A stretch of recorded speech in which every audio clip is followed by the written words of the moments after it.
than perfect.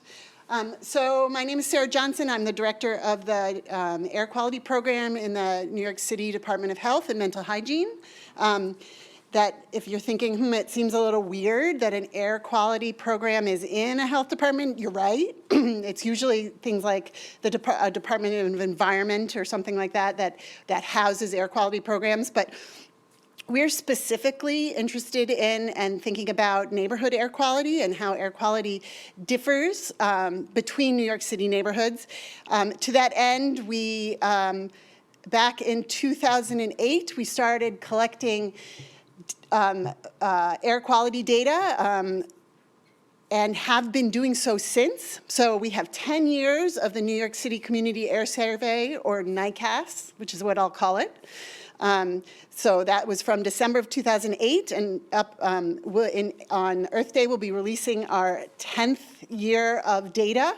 Of course, if you do the math, you realize that we're actually right now monitoring in year 12. So, there's a lag between when we actually collect the data and we work through it and do the QA, QC and all that before we actually release it publicly.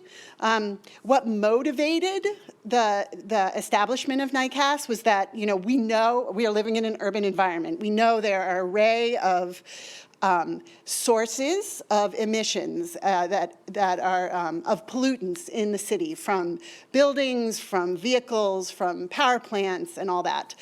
We know they produce emissions of pollutants that the EPA has said, hey, we probably should pay attention to those because they impact health. But then the question was, how does that translate into neighborhood differences in the air we breathe and the ambient air quality? And so to answer that, we designed and established this New York City Community Air Survey, where currently we are sampling about 90 locations throughout the city, throughout the 5 boroughs on these.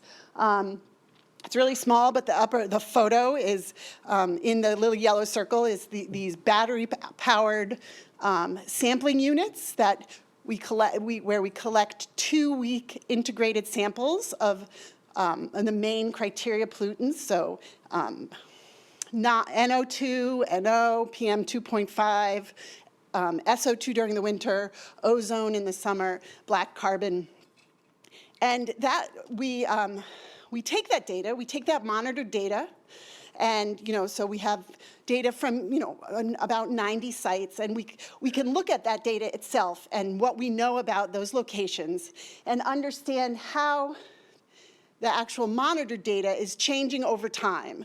So I wish these slides were a little clearer, but so starting back when the NYCAS started up until this past year, what the monitored data actually tells us. This is black carbon, for example. And this is, we look at sites that are high traffic, high building, high density buildings, what those sites look like over time versus sites that are a little more, we expect there to be less pollution. And then we take this monitored data and we combine it with built environment data, a lot of which we get off of open data, actually, and using a statistical process called land use regression, we are able to predict at unmonitored locations and smooth those predictions and create surfaces so for example, this is black carbon, and this is what the distribution of black carbon looked like across New York City in 2009, and this is what it looked like in 2017. The legends are the same. So we can see that the air quality in general is improving in the city, but there are still neighborhoods of hotspots, neighborhoods that are improving but less slowly than other neighborhoods. Now this data, since we're talking about community science, we produce this data with the hope that it will, and we make it available to the public through various sources that I'll talk about in a couple slides, but with the hope that people will then take this and make use of it and use it in advocacy and in program planning and things like that. And so one of the things we've been thinking a lot about is how to help folks who are interested in doing community science. How can we help them do it better? Now, community science or citizen science, there's a proliferation of low-cost sensors. Folks can, for just even under $100 can get a little personal sensor and be monitoring what they're being exposed to as far as air quality goes. And we want to work with community groups in order to help them do the best job they can do in describing the air quality or the issues of air quality that they see in their communities. And so the NYCAS data can really be helpful because we produce these surfaces, as I mentioned. We put them up on Open Data so folks can download them. These are like annual average surfaces at a 300-meter resolution. So, but it does give you an idea, if you look at a map of those surfaces overlaid with the base map. It gives you an idea of what, where the sources are, where we have found the hot spots to be. And so, for example, this is some work that was done by a community group out in Williamsburg that we have been working with, who were interested in the issue of air quality near the BQE and the local playgrounds. And so what they were able to do is use the raster surface that's here, so the squares that each have a value in them. That's the NYCAS predictions. And so and then overlaid with that are the orange dots and the green dots. The orange dots are a stationary monitoring network of air beams, and the green dots are some personal monitoring that was done in the average values of the data collected. And what it does is it can, by using the NYCAS data first, it can give an overview of the air quality in the neighborhood and how it is relative to other parts of the city. You can get a sense of where you might expect to find high and low values, and so get an idea as what would be a good place to put your community network. And then it also serves as sort of a validation of the community data collected by the community scientists. And so we encourage and we are trying to think about how to make it more available and how to make it easier for community groups who are interested in this kind of data collection to use our NYCAS surfaces that are available on Open Data to help them design good community science projects. And so, as I said, the NYCAS data is available. It's on Open Data. We aggregate it to neighborhoods like community districts or some of the other neighborhoods and pair it with a lot of other health indicators and such on our environment and health data portal, which is also available online. Super useful if you're wanting to describe how one neighborhood looks in reference to another neighborhood across a variety of data points, a variety of environmental health issues. And then we also have these neighborhood reports where it dives into one specific community and we've sort of curated, gives a curated set of indicators. And so that is what I have to say about New York City Community Air Survey. And I'm really eager and interested if anyone has any, discussion, if you'd like to come and talk more about, ask questions about the survey and the data and what we're doing with the data. We will have an office hours this afternoon. It's in the schedule if you want to come and ask us some more questions. Thank you.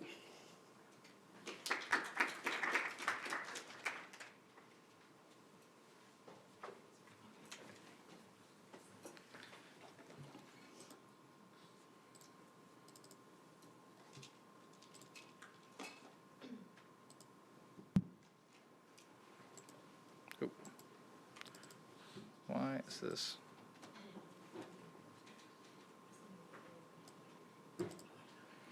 Just going to download it.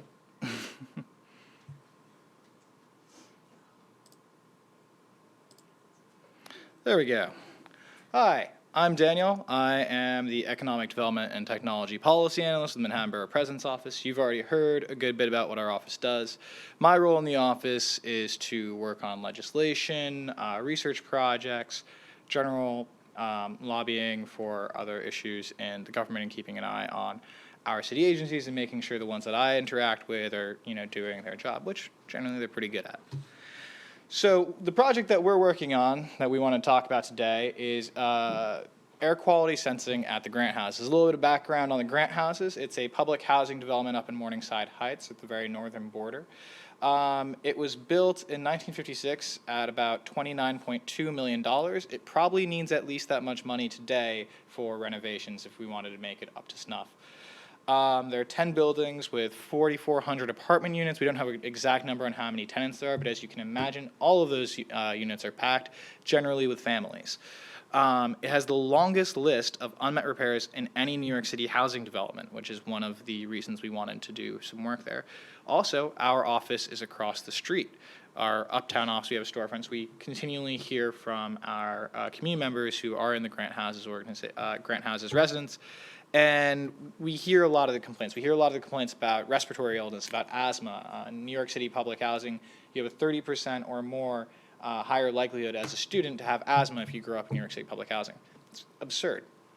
These are some of the things. Also, fun fact, didn't know about this until I started this project, but the executive director of the Apollo Theater grew up in Grant Houses, which I thought was really cool. So, moving on.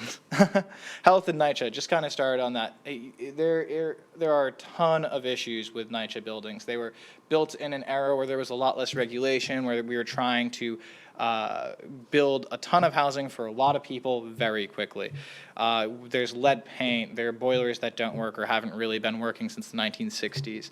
We've got a lack of air circulation. One of the first things the tenant president of the tenant association at Grant Houses mentioned to us was NYCHA actually painted over the ventilation systems in the bathrooms. So not really great. They have these very long hallways, and only one side of them has any air coming through. So you're getting this very stagnant kind of air in the building. What that means is your air is not just impacted by your own actions, but by the actions of all of your neighbors. So if you have a smoker next door, that's going to impact your air quality as well.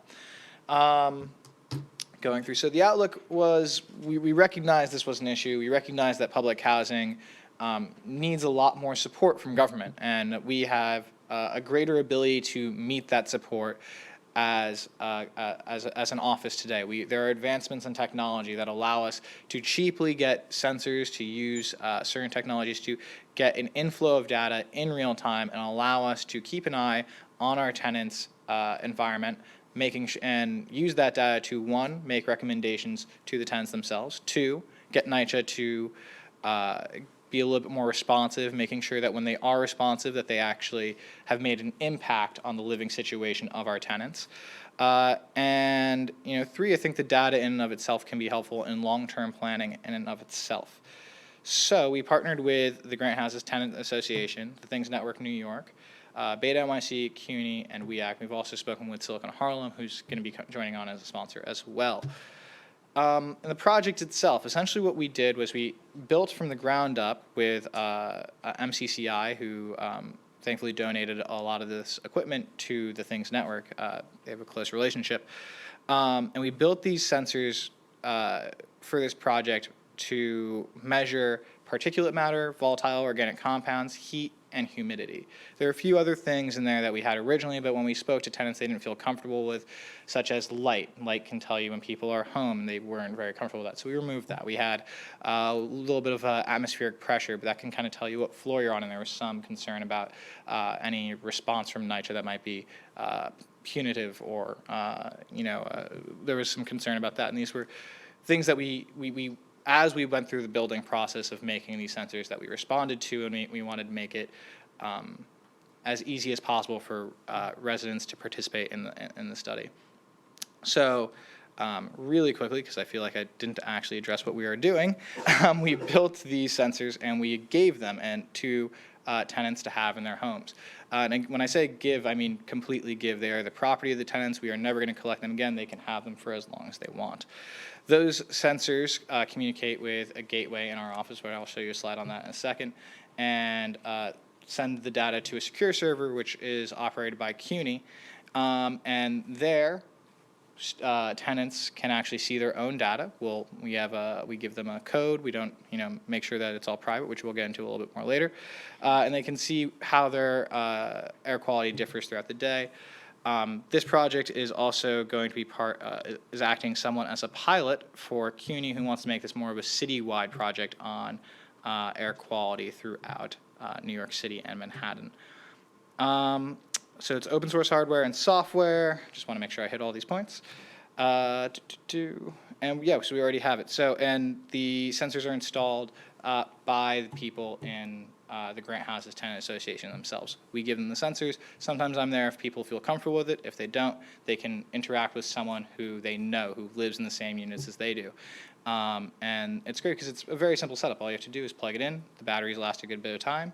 And you can charge it. You can see on the app as well whether or not it's still got battery. So the tech. So it's actually incredibly tiny tech. This is one of the reasons why it's possible to do these now. It's incredibly small. It's not obtrusive. You can put it on a table in a corner somewhere and forget about it until you get a notification that you have to charge it again. As I said, it measures heat, humidity, particulate matter, and volatile organic compounds. Really quickly, when I say particulate matter is the sum of liquid and solid particles in the air which might carry toxic or harmful things in it. Volatile organic compounds are gases that come from products or processes. In Grant Houses and NYCHA, this is incredibly important because, as I said, a lot of the building materials that were used in the 1940s and 1950s when most of these developments were built, those are not allowed to be used in building anymore. So seeing what the impact of that is on our constituents' health is incredibly important. Our current generation of sensors didn't have that functionality, but the new one, which if you want to later take a closer look, there's a demo upstairs on the 3rd floor where you can play with the sensors themselves, do have that functionality. So I always like this because it shows kind of the relative size of the particles that we're measuring. On the far left, you'll see the average human hair. On the far right, you'll see what we're actually measuring. That's this tiny, tiny microscopic particle. And I think that's incredibly important that such a tiny thing that used to be impossible to measure can have such a huge impact on people's health. And taking this data and showing it to tenants, making it more digestible through kind of comparison of, okay, this is what we're talking about. Small things can make such a huge difference, whether it's a aerosol can, whether it's a certain type of cooking oil, can have such a huge impact on your health. So I just want to kind of throw this up there for just a little bit of relativity. The sensors themselves look like this. They're very simple. 3D printed cases with the with a tech inside. The outdoor sensor we have as a control, which is right outside our office on 125th Street, right across from the Grant Houses, to kind of measure to see what the difference between indoor and outdoor air temperature is. We also have a sensor in our office on 125th Street because it's an updated storefront. It's newly renovated. It's got good circulation to show what is possible. So we can't just say, oh, this is the area, this is the, there's a lot of roads, there's a lot of factories, well, not factories, but there's a lot of roads and highways there. The air quality is just going to be bad. This will allow us to essentially say, well, you say that, but we have better air quality in our storefront. You should surely be able to do a better job in tenants' houses. Moving on, project architecture. So this kind of gives you a visualization of how the sensors communicate with the gateways to the cloudwork and into our application server before being digested by the users. So we have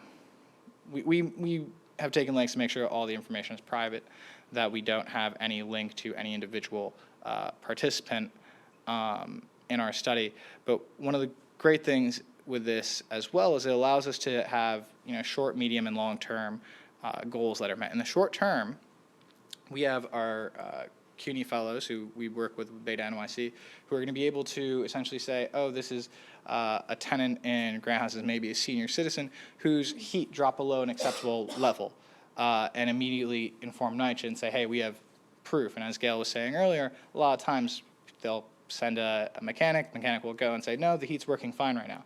It's great. It was working fine when you got there, but we have proof that it wasn't working in general. please find out the issue and solve it, rather than letting this continue to happen again and again and again, which is an issue we see constantly. I'm going to move through this, I'm taking out too much time, but this is the dashboard that tenants can log in and see that we can use as well. The moderate healthy qualifiers, essentially our dashboard, it takes in the data and immediately compares it to the EPA standards for indoor air quality, and gives you kind of a rating on how your air quality is doing on that day. We have it for the outdoors and the indoor units. I'm going to go through this. We have a dust concentration trend, which is just the sum of the parts rather than AQI. This is a dashboard for just showing you kind of the status of your sensor itself. Is it working? Is the battery level there? Do you need any help with it? In which case you can get in touch with me through the Tenants Association, and I can, figure out a way that we can help fix any issues that are occurring. And this is just some more of the dust, and this is some more of the overlays. I just wanted to kind of give a quick visualization of some of the data. And the great part about this is we can kind of expand it in just as much as we want. And as tenants kind of say, okay, this is confusing, can you make this more clear, or, present this in a different way? We can do that very quickly, which is fantastic. So, last thing, this is how it looks when you're on mobile, because one of the things that some people don't always think about is how do people actually access the information. And when you're looking at it from for a public housing standpoint, the vast majority, as in over 60% of NYCHA tenants, actually, they don't have access to computers, they don't have access to, in their homes or at work. In their homes, less than 60% have access to internet broadband. Very few people have access to Wi-Fi, so that means is that most people are actually accessing information online, including their air quality information, but also looking for job posting, anything Google search related. They're doing it on their phones. So we have to make sure that the information is digestible on a phone. So we can't have incredibly small overlays. We have to make it so it's a little bit more manipulable. So we made sure to put a good deal of effort into making a mobile version of the dashboard. I think that's a good overview. I'm going to turn it over to Sadie from Queensbridge Library, and then we can have our discussion. Great.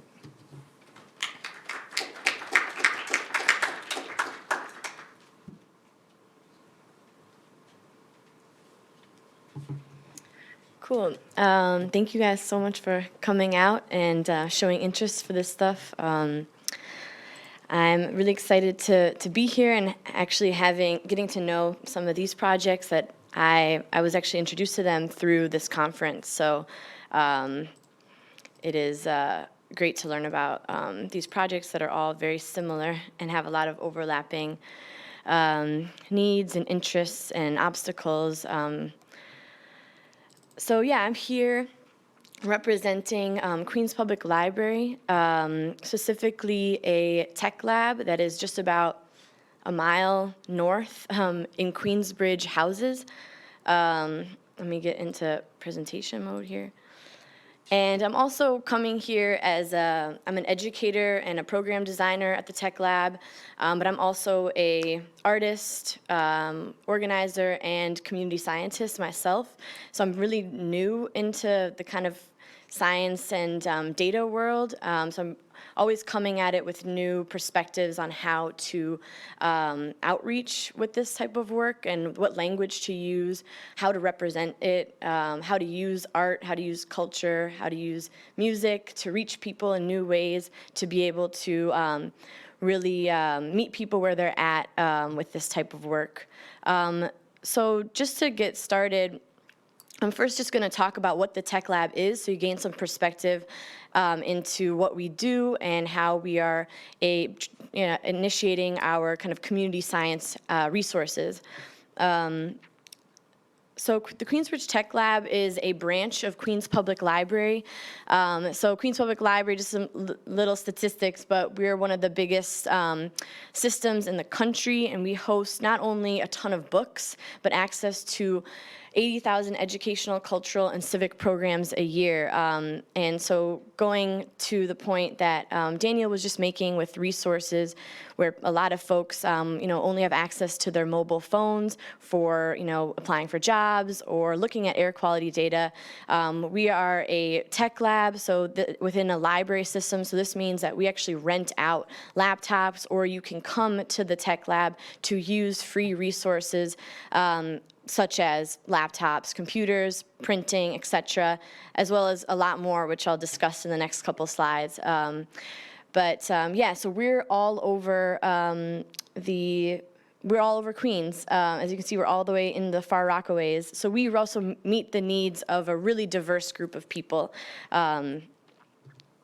So the Queensbridge Tech Lab is a special place within Queens Public Library where we specifically have resources around technology and a really wide range of technology. This can be from analog technology such as a sewing machine to 3D design, 3D printing, and robotics. And this is where kind of the community science, environmental monitoring comes in as well.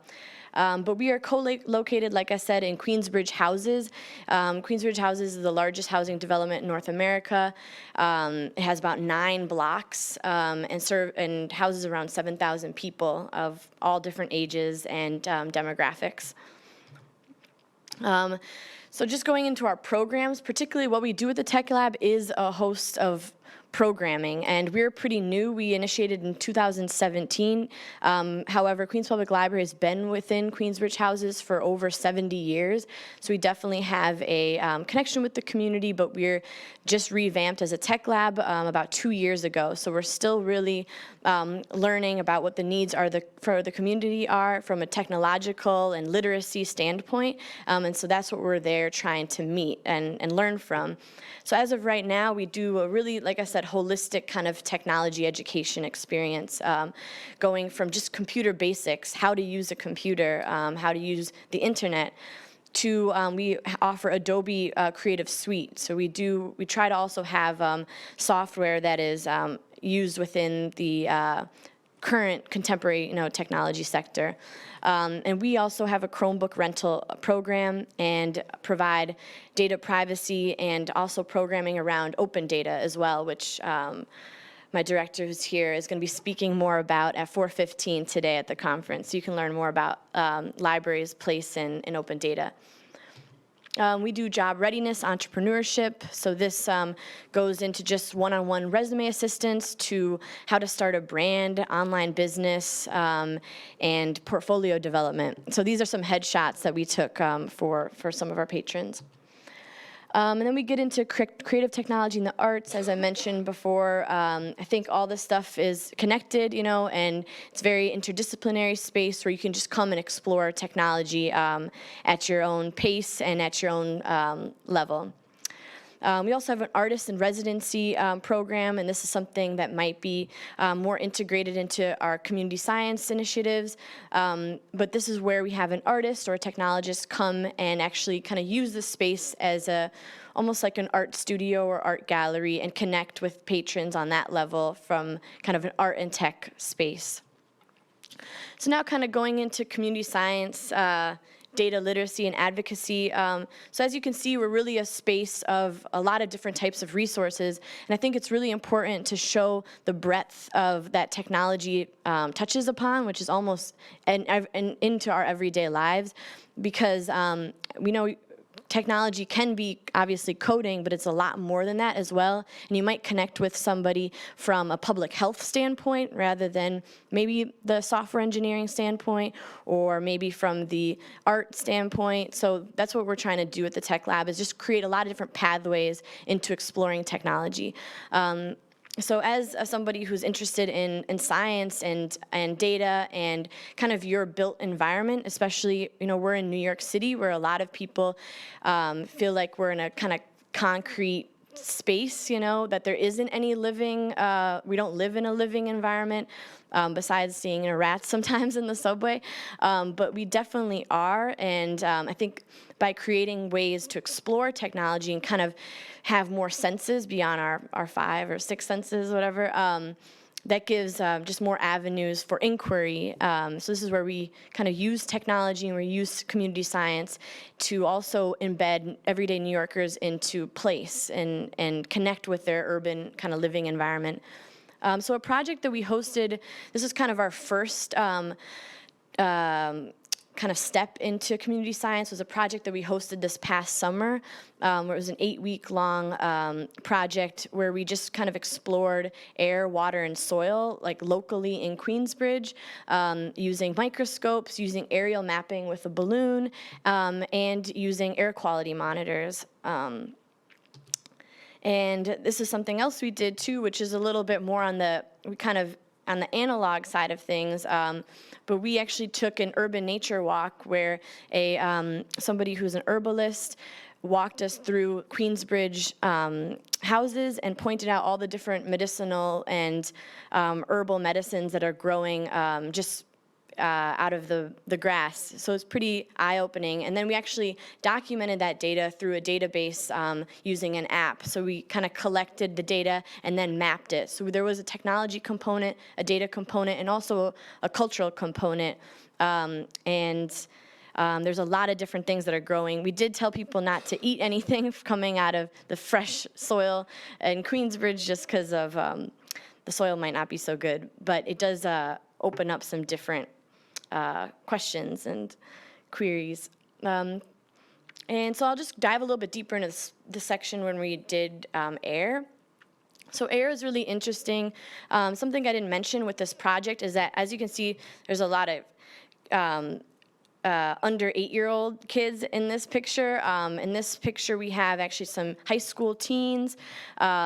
Here we have an adult. So this project was multi-generational, which was definitely an obstacle, but also led us into really embracing different ways of learning. And this is really evident when we did air, because air is really challenging to have an 8-year-old understand what air quality means, because you can't see air unless you can see smog from like an aerial photo of somewhere that's very heavily polluted maybe, but it's very ethereal, I guess. So we were trying to think of different ways to connect with the physicality of air, to think about its quality. And one of the projects that we did, because we wanted to always combine something analog with something digital. So the analog portion of this was actually creating something called a pollution catcher, which is very simple. It's just a paper plate, or it can be any type of surface like that, where you put Vaseline on it. And when you walk around the neighborhood for an hour, you're going to start to see some particles. And obviously, those are particles that you can see with the naked eye, so they're much bigger, and probably our lungs can filter out those because they're bigger than like you guys saw the image that Daniel had up. But it does get to have you thinking, oh, wow, there's a lot of dust in the air. Oh, when we passed by this construction site, there was a lot more stuff that was collected. So it just creates that kind of physicality that maybe an 8-year-old is now able to understand, but even as us as an adults, we can actually have a better concept of what this stuff means. And even when you clean your air filter, air conditioners are not, I'm not saying they're air filters, but they're kind of act like our lungs in a way. When you clean out the air filter within an air conditioner, you can see all the stuff collecting. So analogies like that, I think, are really important. So what we did with this project was we planned we took a kind of overview image of Queensbridge. This is Queensbridge, and together we created a map of the area we were going to walk on. So I was trying to be as community science as we could. So we did this walk only 2 times because it was more about the educational side of it than really data collecting, and at least with this project. And so while we were walking, we had our pollution catchers, and then we also used the air beam too, which is this device here, which obviously doesn't look like anything, but kind of like a little ghost. But this is what Sarah was mentioning that NYCAS uses in their project, which is basically an optical dust particulate sensor. So the dust actually flows in through the bottom, and then optically through light scattering can count how many particles are in a cubic centimeter, something like that. And then it also measures humidity and temperature as like metadata. So we had these two components.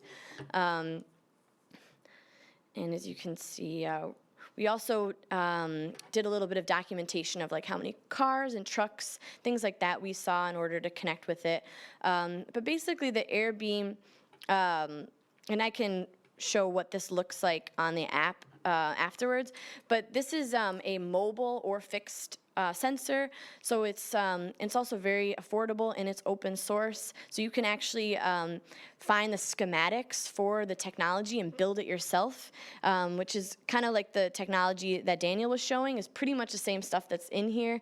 It has a dust sensor, a small microprocessor, and you can actually find the code for it online, which is really cool. So it's something we would love to integrate more into our programming, is actually designing our own and again, connecting with technology through a public health and kind of community science perspective.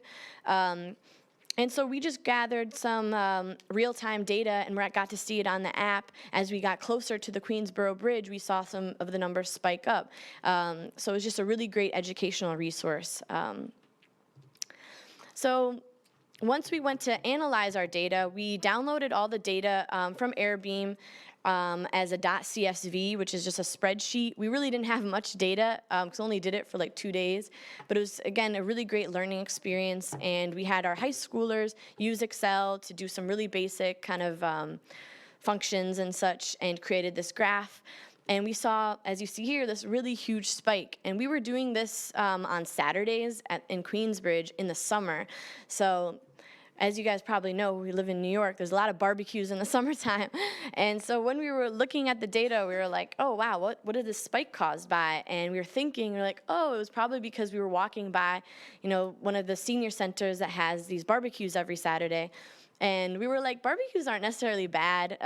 So it was kind of interesting how this can also be a kind of storytelling piece about a community, and just act as like another form of journalism, like censored journalism. So something we're interested in.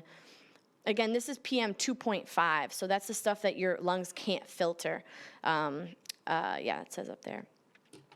And then for the end of our project, we got a really big image of our aerial mapped picture of Queensbridge in order to put all the data on top of in a very community-oriented way, which includes Post-it notes, emoji stickers, and markers. So we kind of created our own key of how we were going to show this data and what it meant. So this is air quality. This is also the different plant identification we found. This is also some water quality stuff we were doing. This is also looking at stuff under microscopes, which we built ourselves throughout the project. So this is not just air quality, it's kind of a bunch of stuff. But it was a great way to come together to kind of think about, okay, how do we want to approach this? And because we're going to hang it up within the tech lab so that people can find it approachable when they walk in and ask what it is. So it still looks a little bit crazy, but if you were to actually see it, you can kind of start to make sense of it. So moving forward from that project has been very much a learning experience, and we've definitely now connected with a lot of different people that are interested in this type of work. And as you can see how we are kind of a technology space that's interested in providing everyday New Yorkers with a variety of different technology resources, we think that community science and data literacy are incredibly important within that. So something we're looking into right now is how to create some sort of a lending library. So this kind of connects with what Daniel and Sarah were talking about, and that's why I'm excited to have met them and to collaborate probably with this, but we are within Queensbridge houses, and this is something we hear almost every day, is people concerned about public health and the facilities. So this wouldn't be just maybe for Queensbridge folks, this could be for anybody, but I think it's really important to be able to see your air quality in real time as a community science perspective, and also to create new curiosities around what you can do with data and what does even the hardware do. How can I even visualize this as an artist or a musician? So those are some things we're interested in. And so this is called a SPEC air quality monitor. It is a typically used for indoor air quality, although you can use it for outdoor. It is fixed, so it's not mobile. So this one you can carry along with you in real time. You can watch yourself move around because it has location tracking. This one would not have location tracking, and you can see it on a screen. So this means you don't need a mobile device. You don't need a computer necessarily, which I think is really important for accessibility. But you can connect it to a computer and download your data. And this actually only shows, is only reading particulates. So it's just reading particulates per liter. And it just kind of gives you a really easy spectrum to look at if your air is good or bad. And this is our, just click here. Oh, I have to log in. Sorry, 1 second. So I'll just show you what the what it looks like from the back end. This is the one, well, it actually probably stopped because this is the one I unplugged that was at the tech lab, because we're just doing some general research on it. But this is kind of the back end that you can also look at as well, and it tells you what you can actually, so the data that you have on here is, which is different from a lot of different organizations. SPEC makes sure that it's your data. You have ownership completely of your data. They don't own it at all, so they can't use it for any purposes. And you can store an infinite amount of data on their website, which is great as well. And then this internally can store up to about 2 years of data that then you can plug into a computer and download if you don't want to set up an account with them. And so, yeah. So I'll just end there, and I'll just put up my email address. And feel free if you want to connect or come visit the tech lab. And hopefully in the near future, we'll have some air quality monitors to lend out for all those of you guys that are interested. Thank you, guys. So I think now we're going to bridge into some questions for us that'll probably just combine into community questions from you guys. And we kind of created a short document just to keep us on track because we don't technically have a moderator. So we kind of grouped questions based on the arc of a general arc on all of our projects, where the beginning kind of starts with the community, right? Community needs of everyday New Yorkers, community needs of people in grant houses, and designing different technology or doing research on devices to use, and then training and deployment, what that looks like when actually implementing it in the real world, and then kind of data analysis and visualization, which actually can connect back to like a marketing or outreach perspective for engaging communities again. So this might be very high level, but we kind of group the questions in that way. So cool. Oh, okay. Okay, cool.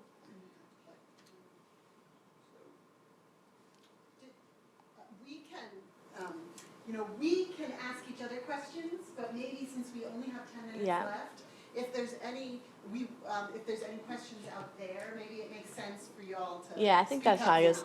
Let's start with that. Let's start with community questions. Oh, it works. So I'm going to use the mic and be all accessible and stuff. So I have a very specific question in terms of the library application of this. I'm considering trying to put one of the little ghosts outside of my building. And one of the pushbacks I'm anticipating is that if we put an air quality filter outside of the library, then people will know that the air quality at our library is not optimal, potentially, and push back on coming to the library. Did you guys get that particular pushback in this, or how was that addressed if it needed to be? That's very interesting. Well, so specifically with the community science project, we were taking air quality data around the neighborhood, so it wasn't completely in the library. The data in the library is only been shown to library staff. We haven't actually put this data out at all. And we're kind of figuring out right now totally what that type of implications have, as well as like privacy. So that's something we're definitely still looking into. Yeah, but that's a good, interesting point. Thanks so much. It's been great to learn about all the different projects going on across the city. I'm wondering about kind of, to a similar point of the previous question, kind of the negative uses or concerns around data like this. Like I could imagine pushback from, maybe certain folks in the real estate industry who don't want good air quality data out there because it might, devalue housing in certain areas or things like that. Have you heard any concerns like that or had to respond to anything like that? Sorry, is this working? Or can you all hear me anyway? So, we've definitely had a few concerns around that, specifically actually more on the tenant side, with concerns around, is this going to be used to track, since we're a government agency coming in saying, hey, put this sensor in your house, we're going to look at your data. People aren't always okay with that. So we went through a lot of great lengths to make sure that we address those concerns. I spoke a little bit on how we remove certain functionality that we had originally discussed based on the lighting, because we didn't want people to know when they were home, and air pressure, because they wanted people to know what floor they were on. So more on that level. In terms of the community, real estate owners actually have a lot of this functionality in their properties already. They use it because it's a cost-effective measure for them. Usually they have it, speaking with their temperature system, so they can regulate temperature. They don't have to spend too much money heating it or cooling it down. They can find a more precise medium. They like having the information so that they can a lot of times market how healthy their living situations are. I do think that there is concern around, you brought up the point of certain areas having undervalued properties that real estate owners could maybe take advantage of. I think that's more of a concern, which is coming from a tenant side rather than the landlord side. But I would say to that, we kind of already know, I think, that we have a lot of this information from DOH, from a lot of common sense in a lot of ways of, areas that have poor air quality are generally built right next to highways, are built, close to more industrial plants and industrial areas. We know where they are. We know why they're cheaper. So I think that is a concern in some cases, but I think that concerns is already extant. It's already existent. The measuring and finding ways to combat negative situation, I don't think is adding anything more to that. It's more of a concern that we have to have with gentrification as a whole in New York City, which is obviously a key point for any development discussion or any discussion that we have as a government. And so just from the health department, I've actually not heard, we've never gotten any sort of like pushback from complaining, wow, our neighborhood's so, this neighborhood's so polluted, that makes us look bad. I think mainly because it is sort of common sense. But I will say what I found to be very interesting was in the first year of NYCAS, the first season we collected data was winter, and of 2008 to 2009 winter. And when we published that data showing how and did the analyses and showed how polluted the Upper East and Upper West sides were in the city. I think that was a real surprise to many people. I think the assumption had always been that it was the less well-resourced communities that were really had the worst air quality, when in fact in New York City it's a little bit odd because it's not. The most polluted, worst air quality are in, Midtown Manhattan and Upper East and West sides, but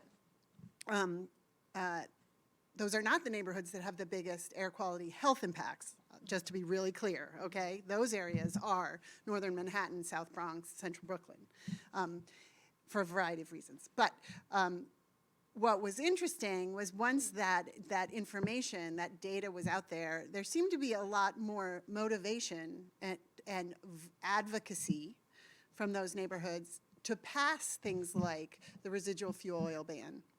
And other, mainly that, right? And so it was having the wealthier neighborhoods realizing that their air quality wasn't, was problematic, and that there was a solution. They're like, well, okay, take care of it, right? And, so it was interesting that sort of dynamic happened. We're very happy for it because it benefited also, other parts of the city. But, so it's interesting. Hi, thanks for the talk. This is great. My question's for Daniel. Have you, thinking about the policy world, have you used the study in any kind of policy-related initiative, legislative work, and what was that? So we're kind of in the early to mid stages of the study. So we still are collecting data. We want to build out our city more we have about 65 residents who want to have a sensor in their apartment, with another 100 or so actually who have expressed interest. So we still want to build out the study more before I want to take any of the data we've had and bring it into a legislative proposal or anything like that. But it is definitely something that we're looking at. I think one thing that might come out of this is a push for New York City to use new technology in oversight more than they do already. We have productions, a lot of production in the city when it comes to especially the impact of, say, revamping the L line and more subway lines. Having the ability to find the environmental impact in real time of those projects and minimizing the damage that we do to our constituents while we do necessary repairs to our city, I think that's very important. We have lower WAN technology, which is very cheap, very easy to implement in nearly every situation. And one of the things I mentioned earlier is having this ability to, keep those sensors there. Say, okay, there's an issue. We've identified the issue. We have the ability to measure the issue. By measuring the issue, we also have the ability to measure the impact of any changes we have to limit the damage of that issue in and of itself. So we can say, hey, air quality is a huge issue.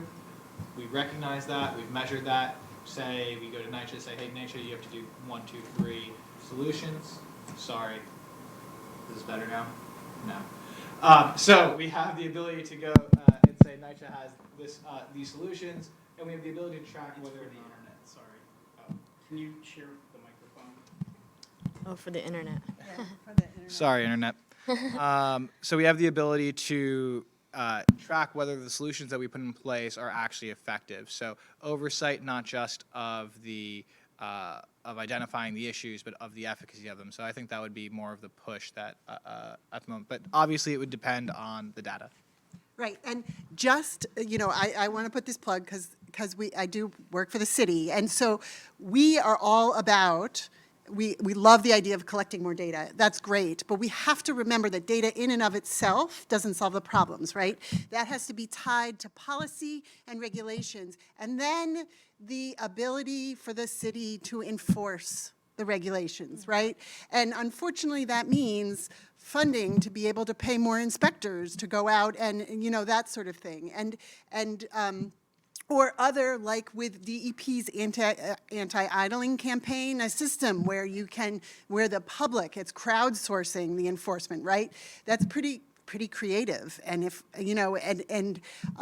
so it is, while data is the first step, it's only the first step. And then, moving past that and implementing, sustainable and enforceable regulations, is really the key to making the city a healthier and happier place.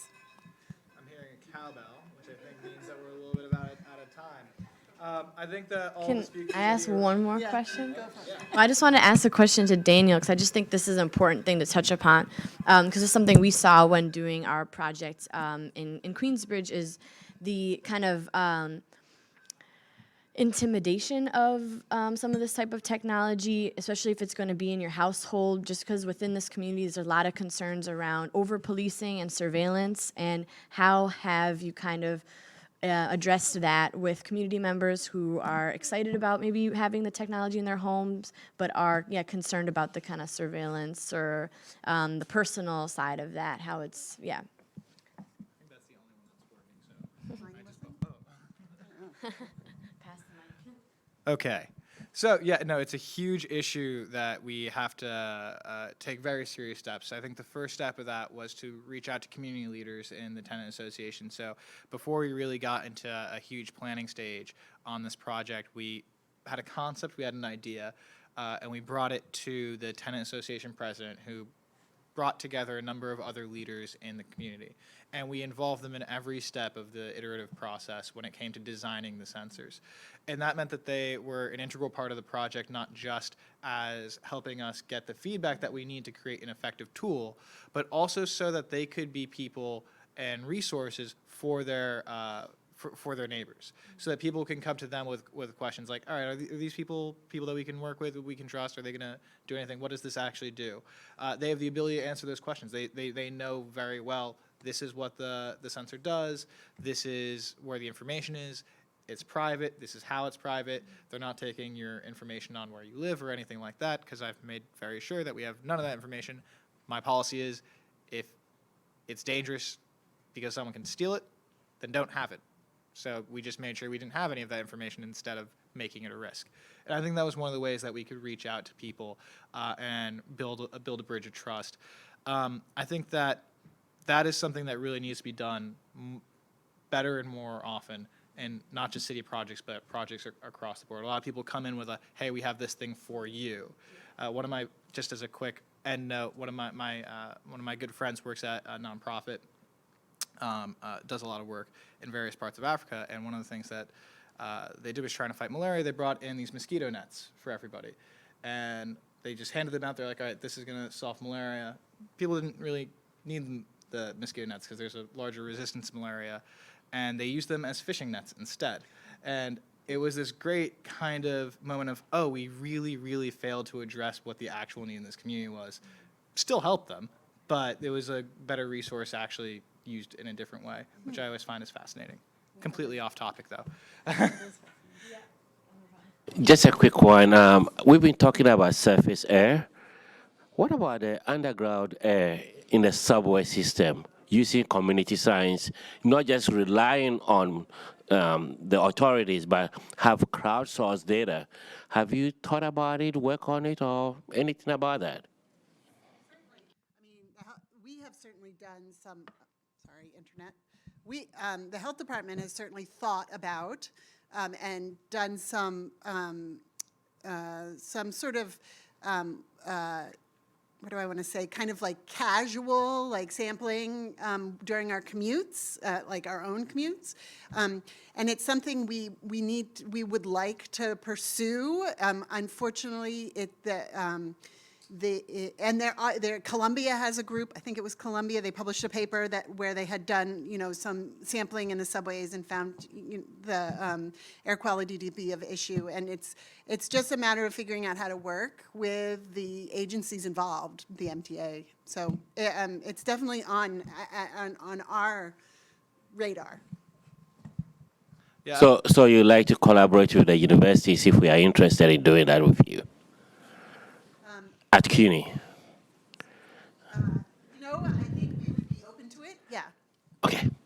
I would say for our office, absolutely as well. It's definitely an issue. And one of the things that people don't always get, yes, we have people going in their commutes every day, but there's also a substantial population of homeless people in New York City who don't just use it as a quick, 30 minutes of your day. It's a large part. It's where they live. It's where they get their money. It's where they sleep, and it has a massive impact on their health. And I think you can see it any day when you walk into the subway. There's a light coming down the tunnel. You can see it from a mile away because of all the haze.